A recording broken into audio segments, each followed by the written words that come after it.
दोस्तों, फिल्म की स्टार्टिंग में हमें मोजियन नाम की एक लेजेंड के बारे में दिखाया जाता है जो लोगों के गिल्ट का एडवांटेज लेती है और उन्हें पागल बना देती है। ये लेजेंड किसी बंदर या किसी बच्चे के रूप में सामने आती है। उसके बाद हमें लिन शुई नाम की एक वृद्ध औरत दिखाई जाती है जो पहाड़ के जंगलों में अकेली होती है और कोई डिमोनिक आवाज उसे पुकार रही होती है। फिर हमें ताइवान का एक शहर दिखाया जाता है जहाँ लिन शुई के मिसिंग के पोस्टर लगे होते हैं। उसकी एक दोस्त होती है जो पोस्टर देख के कहती है कि लिन शुई जल्दी वापस आना। उसके बाद ये घर जाती हैं और अपने पोते हो के लिए खाना तैयार करती हैं। ग्रैंडमा उसे उठाने जाती हैं लेकिन वो नहीं उठता, तो ग्रैंडमा वहां से चली जाती हैं। कुछ देर बाद वो उठ के बाहर आता है और अपनी ग्रैंडमा पे गुस्सा करता है कि उन्होंने उसे क्यों नहीं उठाया। ग्रैंडमा कहती है कि जल्दी से तैयार होके खाना खा लो। वो जल्दी से तैयार होता है और खाना खा के अपने ऑफिस के लिए निकल जाता है, लेकिन वो अपना टिफिन घर में ही भूल जाता है। इधर ग्रैंडमा घर में अकेली होती हैं। तभी उन्हें एक डिमोनिक आवाज पुकारती है। वो पूरा घर देखती हैं पर उन्हें कोई दिखाई नहीं देता। तभी अचानक वो गिर जाती हैं और जमीन पे ढेर सारा खून देखती हैं। तभी उनके पीछे से दो हाथ आते हैं और उन्हें छूते हैं, जिससे उनका चेहरा काला पड़ जाता है। फिर हमें हो की गर्लफ्रेंड यी चुन दिखाई जाती है जो कि एक आरजे होती है। वो एक प्रॉपर्टी एजेंट होता है जो एक फैमिली को घर दिखा रहा होता है। तभी उसे उस घर में किसी के पैरों की आवाज आती है और जब वो उस आवाज के पीछे जाता है तो देखता है कि वहां उसका टिफिन पड़ा हुआ है जो वो घर में भूल गया था। उसे लगता है कि ग्रैंडमा ये टिफिन वहां रख के गई हैं, तो वो ग्रैंडमा को कॉल करता है, लेकिन वो कॉल पिक नहीं करती हैं।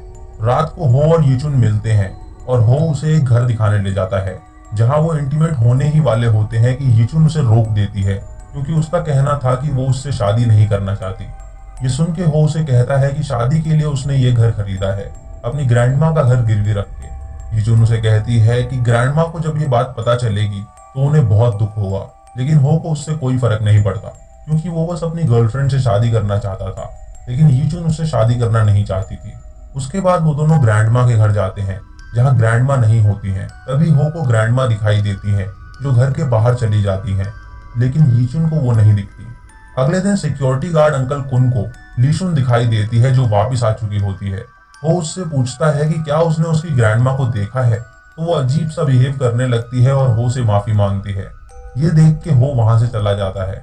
ऑफिस में हो को एक पार्सल आता है जिसमें आंटी लिन शुई का कैमरा होता है। वो उस कैमरे को स्टार्ट करता है तो उसमें एक वीडियो टेप चलती है जो उस टाइम की होती है जब उसकी ग्रैंडमा अपने दोस्तों के साथ पहाड़ों में घूमने गई थी। उस टेप में वो एक स्ट्रेंज लड़की को देखता है जो रेड ड्रेस पहने उनके पीछे चल रही होती है। तभी उसके ऑफिस में मरे हुए चूहे की स्मेल आने लगती है जिससे सभी परेशान हो जाते हैं। रात को हो अंकल कुन के पास जाता है और वो कैमरा उन्हें दिखाता है, तो वो बताते हैं कि ये कैमरा शुई का है। उसके बाद वो दोनों आंटी शुई के घर जाते हैं उन्हें ढूंढने के लिए, लेकिन उनका घर खाली होता है और वहाँ लाइट भी नहीं होती है। हो को वहाँ वो वीडियो टेप वाली छोटी लड़की दिखाई देती है, लेकिन अचानक वो वहाँ से गायब हो जाती है। तभी उस घर के खिड़कियां और दरवाजे अपने आप बंद हो जाते हैं और वो दोनों डर जाते हैं।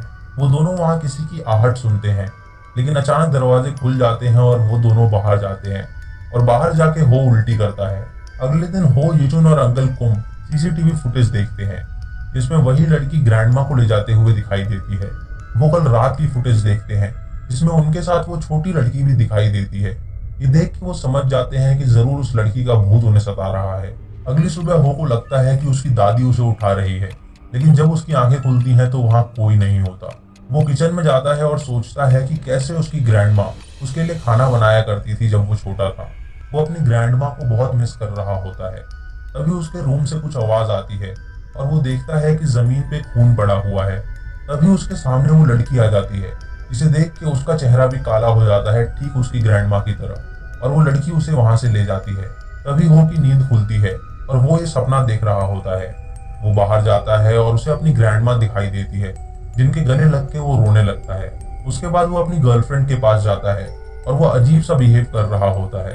ये देख के यीचुन उसे डॉक्टर के पास ले जाती है जहाँ वो बच्चों की वार्ड की तरफ देख रहा होता है।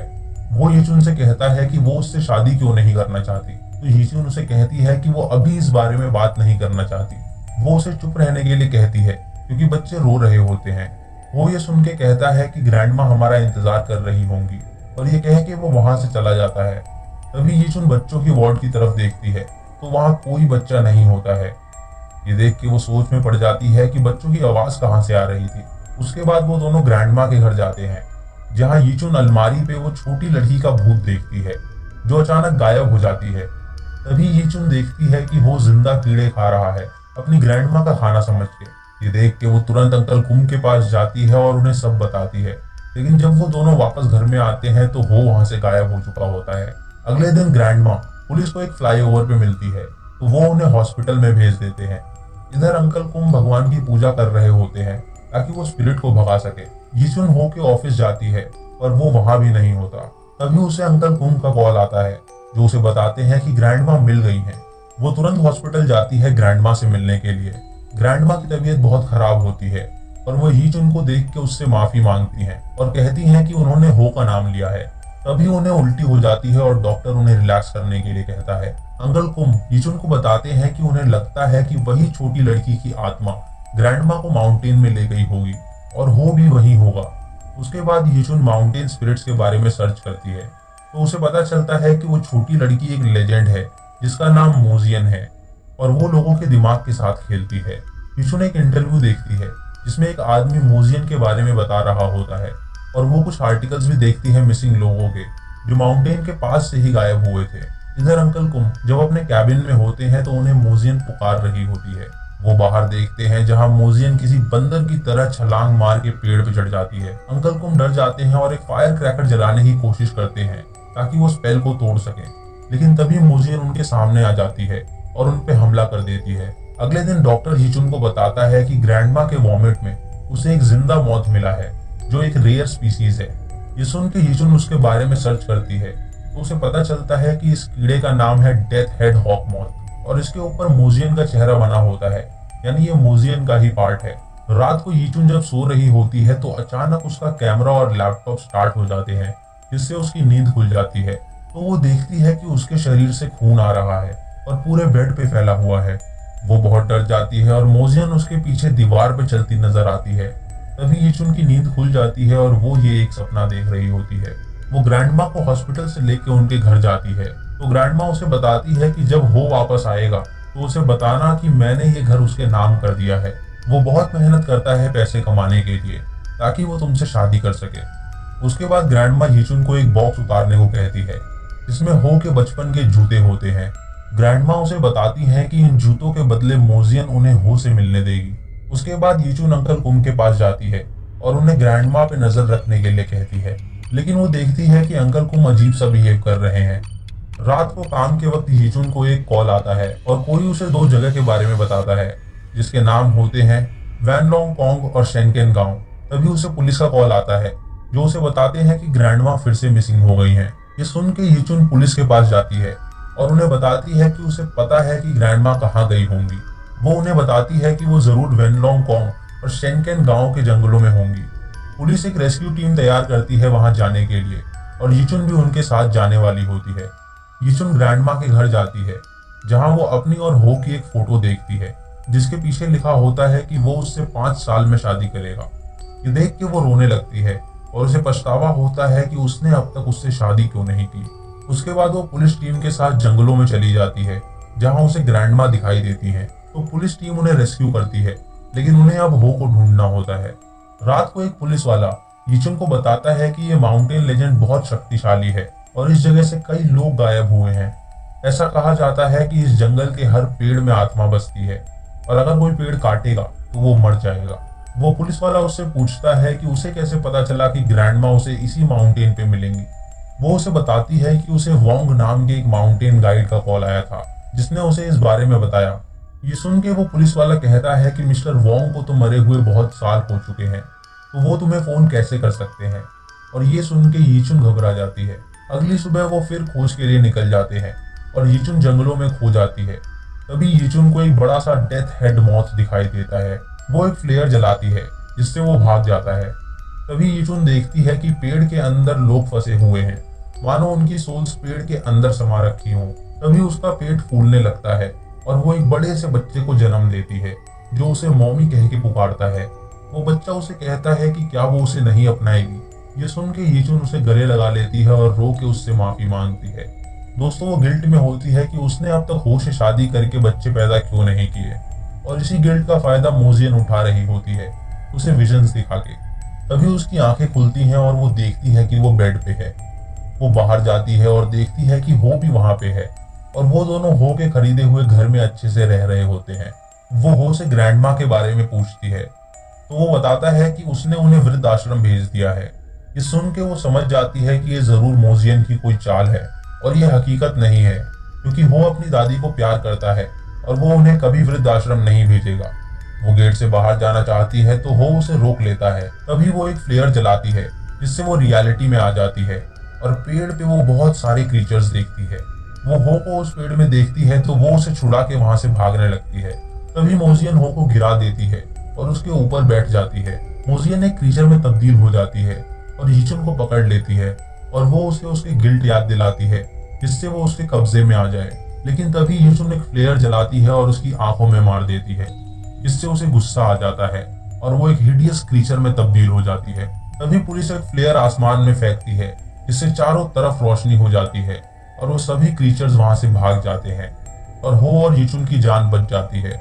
अब सब नॉर्मल हो गया होता है और हो और यीचुन शादी कर लेते हैं और उनका बच्चा भी होने वाला होता है।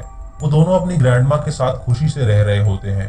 तभी हमें उनके घर में एक डेथ हेड मौत दिखाई जाती है और यीचुन का बच्चा दिखाया जाता है जिसकी आंखें पूरी तरह काली होती है और मूवी खत्म हो जाती है। तो दोस्तों ये थी इस फिल्म की कहानी। दोस्तों ये फिल्म ताइवान की एक legend the girl in the red dress पे बेस्ड है। 20 साल पहले एक फैमिली ताइवान के पहाड़ों में घूमने गई थी, जहां लाल कपड़े पहने एक लड़की ने उन्हें परेशान किया था और उनमें से एक की मौत भी हो गई थी।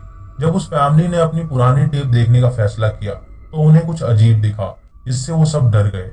उन्होंने देखा कि जिस फैमिली मेंबर की मौत हो गई थी, वीडियो में उसका चेहरा कुछ इस तरह दिख रहा था और लाल ड्रेस पहने एक लड़की उनके पीछे चल रही थी जो उनके साथ ट्रिप पे आई भी नहीं थी। इस फैमिली को लगने लगा था कि वो सब शापित हो चुके हैं और उन्होंने इस टेप को एक टीवी कंपनी में दे दिया जिसने इसे टेलीकास्ट किया और इसके बाद से ये लेजेंड ताइवान में बहुत प्रचलित हुई और इस पर टैग अलोंग मूवी भी बनी, जिसकी एक्सप्लेनेशन आपने अभी देखी और ये फिल्म ताइवान की हाईएस्ट ग्रॉसिंग हॉरर फिल्म साबित हुई।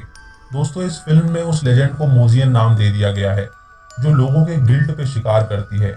मोजियन किसी छोटे बच्चे या बंदर के रूप में आती है और सोल्स को ले जाती है। दोस्तों इस फिल्म में ग्रैंडमा एक माउंटेन पे ट्रैकिंग करने गई थी जहां मोजियन ने उनका पीछा किया और उनको कर्स कर दिया और वो उनके गिल्ट पे उनका शिकार करने लगी। ग्रैंडमा को गिल्ट था कि अब उनका पोता उन्हें उतना प्यार नहीं करता, बल्कि वो अपनी गर्लफ्रेंड को ज्यादा प्यार करता है। वो का गिल्ट था कि वो अपनी दादी के साथ ढंग से पेश नहीं आता था और उनके जाने के बाद वो बहुत रोया था। यीचुन का गिल्ट था कि उसने हो से अब तक शादी क्यों नहीं की, क्योंकि वो उससे बहुत प्यार करता था। इन्हीं गिल्ट पे मोजियन ने इन सब का शिकार किया। इस फिल्म में यह भी दिखाया गया है कि मोजियन जिसे ले जाती है वो उनसे किसी करीबी का नाम पूछती है जिसे वो सबसे ज्यादा प्यार करते हैं। जैसे ग्रैंडमा ने हो का नाम लिया था, तभी वो यीचुन से माफी मांग रही थी कि उनकी वजह से हो को वो पकड़ के ले गई। ग्रैंडमा की दोस्त आंटी शुई ने ग्रैंडमा का नाम लिया था क्योंकि वो उनके बहुत ज्यादा करीब थी और दोस्तों हो ने जरूर यीचुन का नाम लिया होगा, तभी मोजियन उसका शिकार करने आई थी। मोजियन उन्हें सपने दिखाती थी और रियलिटी में वो अपने साथ उन्हें माउंटेन में ले जाती थी और उसके बाद वो इंसान अपने दिमाग के हैलुसिनेशन में जीता था और रियलिटी में उसका शरीर पेड़ में बंधा रहता था। लेकिन एंड में यीचुन ने ये पकड़ लिया कि वो रियलिटी में नहीं बल्कि एक हैलुसिनेशन में है जो मोजियन उसे दिखा रही है। तो वो किसी तरह रियलिटी में आई और उसने मोजियन का सामना किया और उन सबकी जान बच गई। इस फिल्म में इस लेजेंड को एक हिडियस क्रीचर दिखाया गया है जिसका शरीर लकड़ियों का है और उसके साथ और भी क्रीचर्स हैं जो उसकी तरह दिखते हैं, लेकिन मोजियन उनकी रानी है और सबसे शक्तिशाली।